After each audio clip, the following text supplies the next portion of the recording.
Hello, everyone, and welcome to the Alaska Seminar Series. My name is Valerie Stimmick-Bailey. I run the travel blog Valerie and Belize, which is all about helping you plan the ultimate bucket list Alaska trip.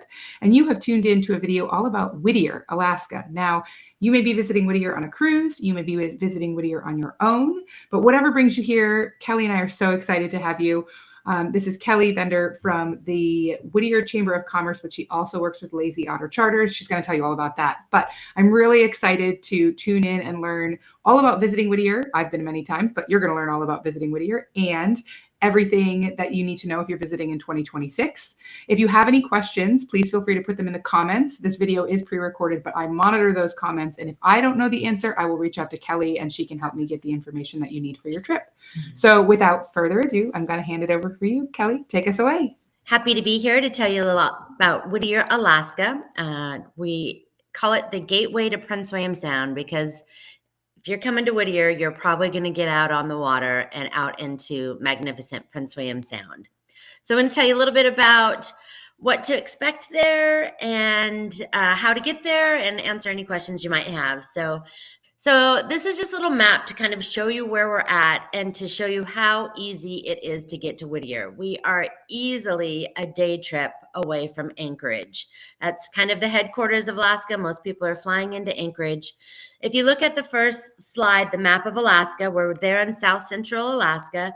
The yellow is the Kenai Peninsula, and then the arrow is just kind of that body of water of Prince William Sound. The middle slide shows you the road from Anchorage to Seward, and Whittier is about halfway. So we're really, Seward's 2.5 hours away from Anchorage, but Whittier is only a little more than an hour. That last slide shows you that it's a spectacular drive along the Turnagain Highway, which is a scenic byway. Beluga whales, boar tides, Dall sheep, and just spectacular scenery. It is, we have this very strong tidal range there. So every time you drive that route, it looks different.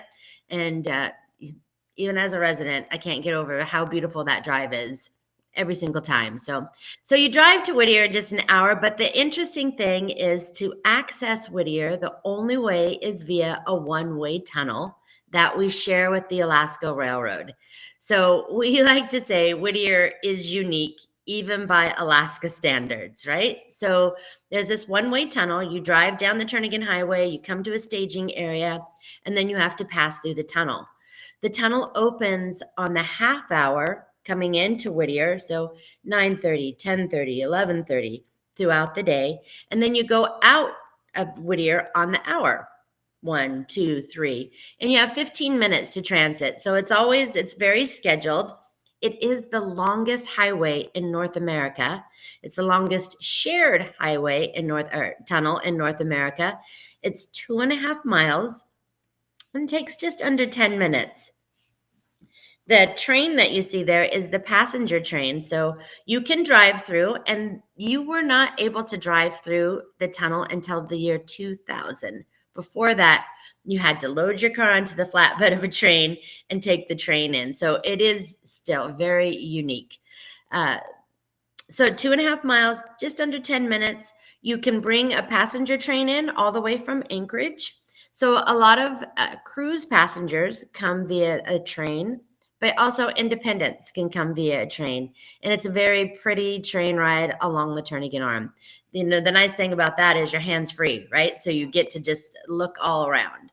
So this is a little bit of an overview of the harbor area in Whittier. And the one thing I want to say is it's very authentic.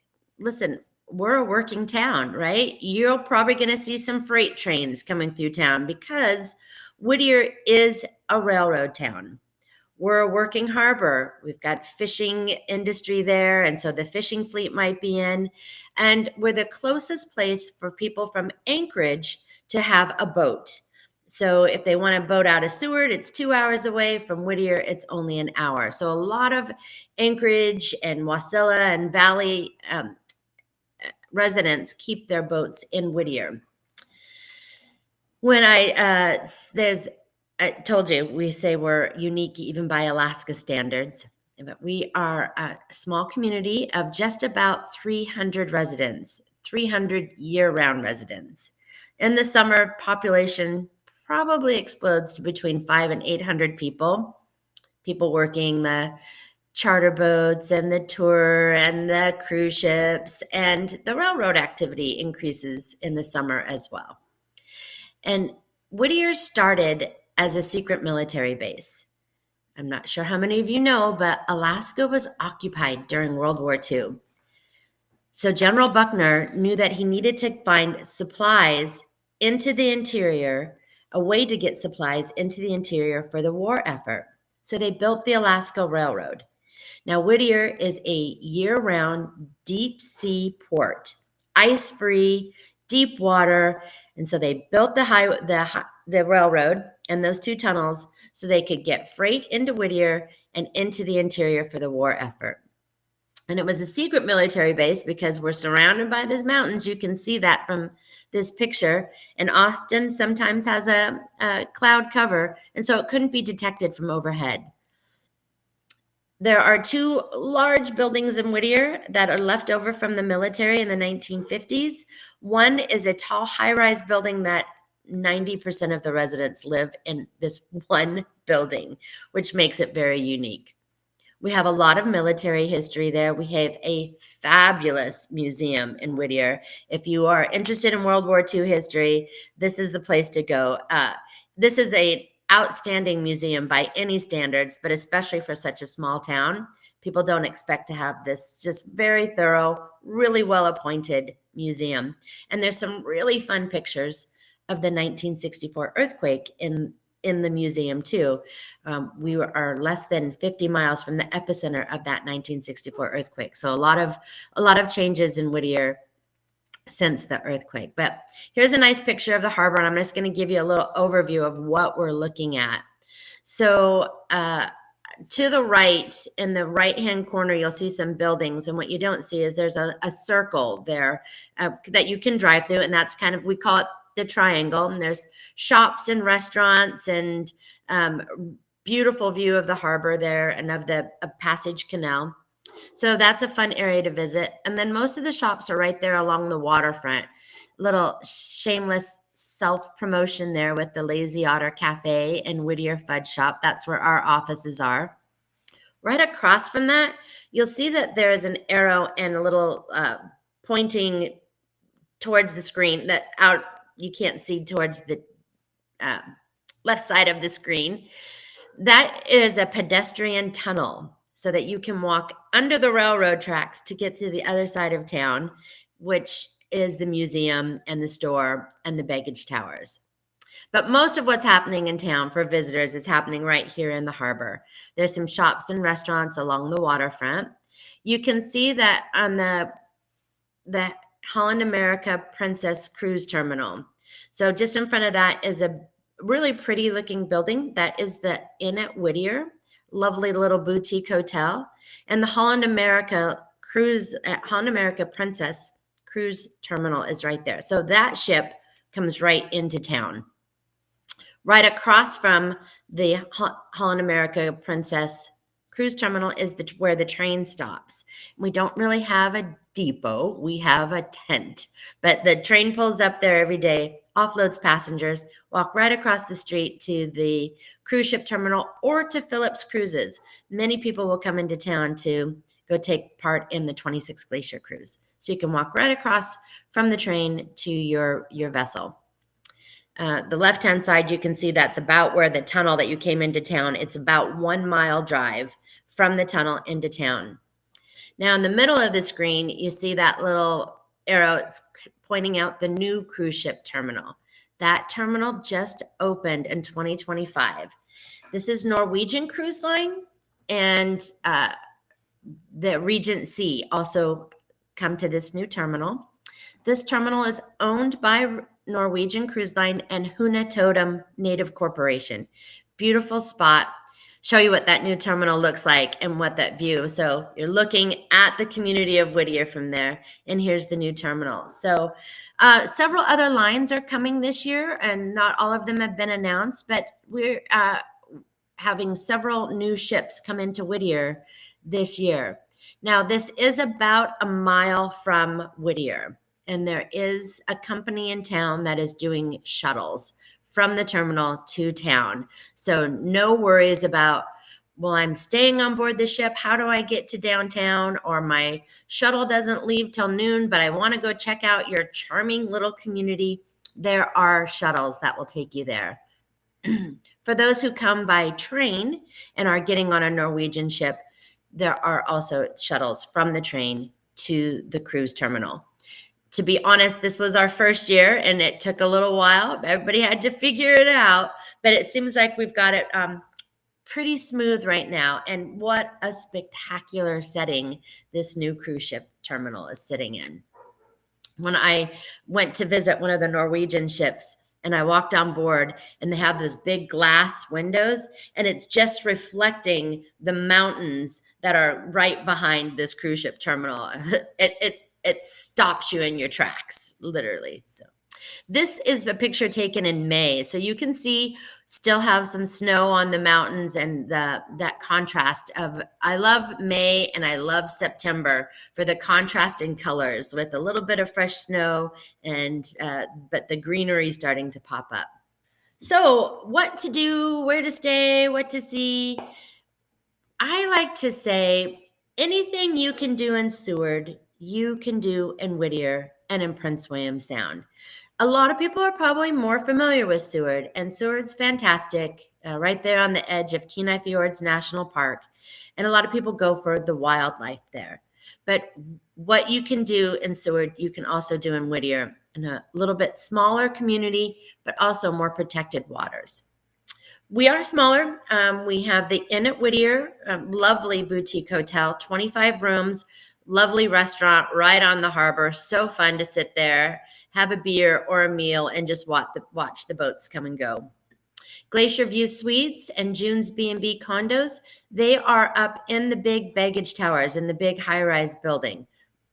So you get a little local color, you get to see to rub elbows with the locals there in the elevators. The Anchor Inn is more of a motel, clean and maybe a little less expensive, but a little bit more basic. And then, of course, we have campgrounds, 2 different campgrounds in Whittier. If you're coming to Whittier, as I said earlier, you're probably going to get on a boat and you're going to get out in Prince William Sound. Just an hour away, you're at the glaciers in Prince William Sound. We're also known for shrimping, fishing, phenomenal hiking of all levels, great history. Yeah, they do diving, cold water diving in Prince William Sound and out of Whittier. Some cute local shops, really good berry picking if you're going on the hiking. Couple of interesting things that we do a lot out of Whittier and easy to do because it's so protected is the sea kayaking and the jet ski tours that go out to the glaciers. So an hour away, you're at Tidewater Glaciers. You can go to Blackstone Bay where there are 2 Tidewater glaciers. You can go up to Harriman Fjord or College Fjord. Everywhere you look, there's a glacier. Tidewater glaciers, some of the most spectacular, iconic 200-foot walls of ice with great big, huge icebergs. I like to say that Whittier is glaciers with wildlife, and Seward and Kenai Fjords is wildlife with glaciers. So we still see a lot of great wildlife, but the glaciers are what you're going to Prince William Sound for. That picture in the lower right-hand corner is a picture in March. We actually start our glacier, Lazy Otter Charters, starts their glacier cruises in March 1st. We call it spring, but it's still full-on winter, spectacular winter wonderland. It's really so beautiful. And we actually cruise till October 31st. So you really get the contrast of the spring, the summer, and the fall. So a lot of people are interested in fishing in Whittier, and we do both salmon, halibut, rockfish. I'd say we are probably better known for halibut fishing, the halibut and the rockfish, but salmon, king salmon, silver salmon are also very popular. King salmon in the early part of the summer, silver salmon towards the end of the summer. Shrimping is very popular in Prince William Sound, where you drop shrimp pots and you can get these very large prawns. Something new that has really just become known about is they're doing squid fishing in Prince William Sound. And there's a new company, he's doing Northern Lights squid fishing. So you can go out and fish at night because the squid are attracted to the lights that you put on your hooks. But then you can also go out and see Northern Lights on these clear nights in August and September. So that's really fun. And the squid, that's just a really interesting new fishery. Wildlife, like I said, pretty much any of the wildlife you can see in Seward, you're going to see in Prince William Sound. We have the largest concentration of sea otters is right there in Prince William Sound. Huge rafts of sea otters as you head up into Port Wells. Sea lions, lots of rookeries of sea lions, harbor seals, puffins. Yes, you can see puffins in Prince William Sound, and humpback whales. We also get some good populations of killer whales. I would say the killer whales are more common to see in the fall. And no good answer on why. They live throughout Prince William Sound. Killer whales don't really migrate. They just find more concentrated food, probably in the eastern part of the Sound, and kind of make their way to the western part in the fall. But spectacular wildlife. I just wanted to say that Whittier is on the verge of changing. So we're growing. We have that new cruise ship terminal, and we're getting new tour operators are starting to come in, and just more opportunities with more cruise ships. So each year we see some new businesses come in, and we're ripe. We're ripe to grow. But I still think we live by the water and these mountains. So there's only so much growth that can happen in Whittier, which means it's going to keep it unique and authentic. And that's really what we strive for in Whittier. We don't have a bazillion shops. We have a few well-appointed local shops. We have a handful of good local restaurants using local seafood and keeping that authentic small town charm. I really think that's what Whittier has going for it. My phone number and everything is here. I'd like to be your Whittier connection. If you have any questions, Valerie can get you to me, or you can get to me. I'm happy to share and point you in the right direction for Whittier. Amazing, Kelly. Thank you so much. Okay, let me get myself set, and we're going to start to move toward the Q&A section. Super. So I didn't actually ask you this one because I kind of give you the questions in advance, and this one's not a trick question. So just share what you're able to share. You mentioned a couple of times the Inn at Whittier, and I know that in the 2025 season, I believe they were able to open partially, maybe like the restaurant area. Yeah.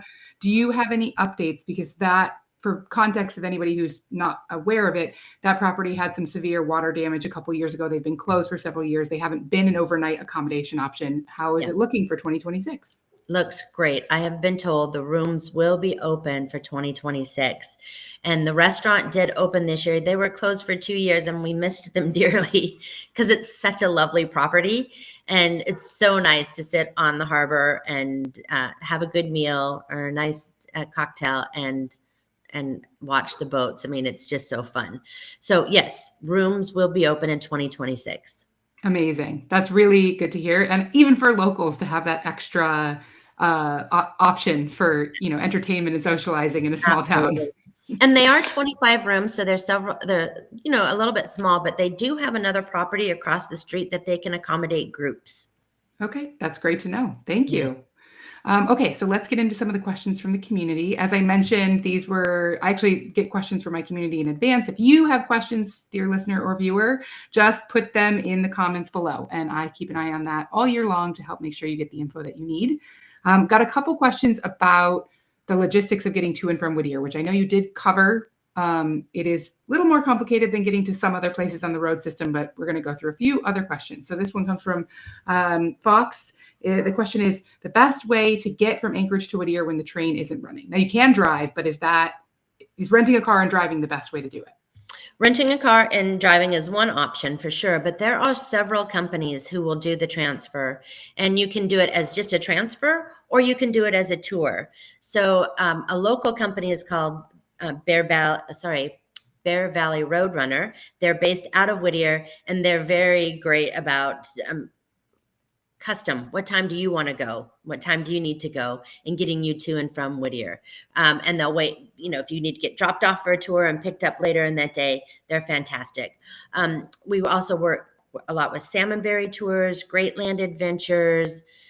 They do like a tour package down. So you'll get a tour, then you'll get on your boat and do your day trip, and then transfer back. And that's kind of nice because you want to go hands-free, right? And you want the information while you're traveling spectacular Turnagain Arm. There are several other companies. Oh, excuse me. The Whittier Chamber of Commerce is in their membership drive right now.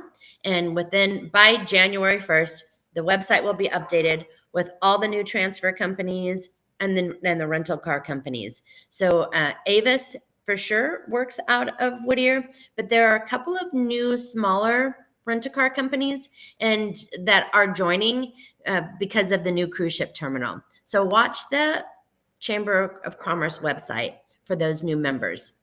That's very exciting. And it's actually a good point that with this new cruise ship terminal, I think there's sometimes among Alaskans a little bit of fear that a big new cruise ship terminal might really change the character of a community, but it does bring more opportunities for more services to support visitors visiting, which is great to hear. Which is true, for sure. Yeah, it goes both ways to help the community and help the visitors. So you did mention some car rental companies. This is a question from Miranda. She's just trying to figure out if I'm going to kind of guess. She's arriving into Whittier. Maybe she's staying for a night or two, and she's curious about what the car rental options are for renting to maybe go to Girdwood. Are there one-way rentals? What are the options there? Yeah, sure.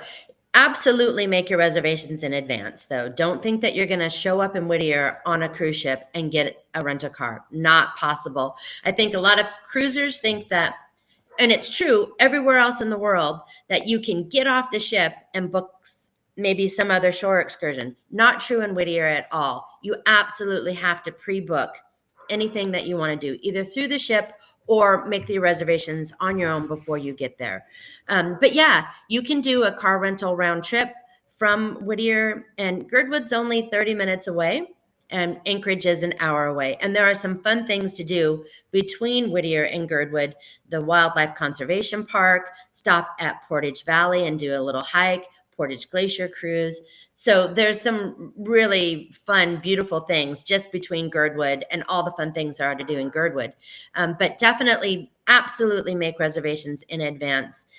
A rent-a-car gives you your own freedom, right?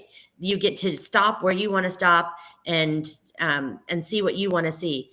On the other side, when you go with a guide, you're not going to miss anything because they're going to give you the information. So it really is personal preference on how you like to travel. I'm just going to side note, I've always been a traveler that's, we're going to do all of our own thing. We're going to figure it out. But as I get older, I realize that there are professionals out there that have the history and the background and can enrich your tour a lot. Absolutely. Yeah, that's great advice. Also great advice to book everything you want to do in advance. I think I give that for all of Alaska, and most people take that advice. Hopefully they'll listen to you if they don't listen to me. Yeah, it's so important in Alaska because everywhere you go, it's limited. We're small. Everywhere is small and it's busy in the summer. Yep. Okay, so here's a question. I think this is the last one we'll do. And this is one, I hope you can give some general advice, but also specific for Lazy Otter Charters based on your experiences. How far in advance, we're kind of just talking about this, do you need to book a glacier cruise in Whittier, whether it's Phillips, whether it's with you guys? Book it in advance, show up on the day. What are the options? Sure. So Lazy Otter Charters, you absolutely have to book in advance. And we really start gearing up. I mean, we're getting reservations already, of course, but January, the phone really starts ringing because people start thinking. But because we have fewer seats, we have a small 6-passenger boat. And then we also have scheduled departures on our larger boat on Mondays and Wednesdays, which is just 27 passengers. So you can see there's not a lot of seats to fill up. So you really do need to make reservations. As soon as you know your dates, you should lock in those seats. And I understand it's a puzzle putting these things together because you want to do this flight and it only goes on this day. So we understand it's a puzzle, but that's why you have to work on it in advance. Now, Phillips Cruises is a much bigger company and they do have walk-ins, but if you're in July, don't take that chance because you don't want to be disappointed, right? So if you're in the peak season, mid-June to mid-August, make reservations in advance. If you're flexible and you can go with the flow, you might get a seat on those days.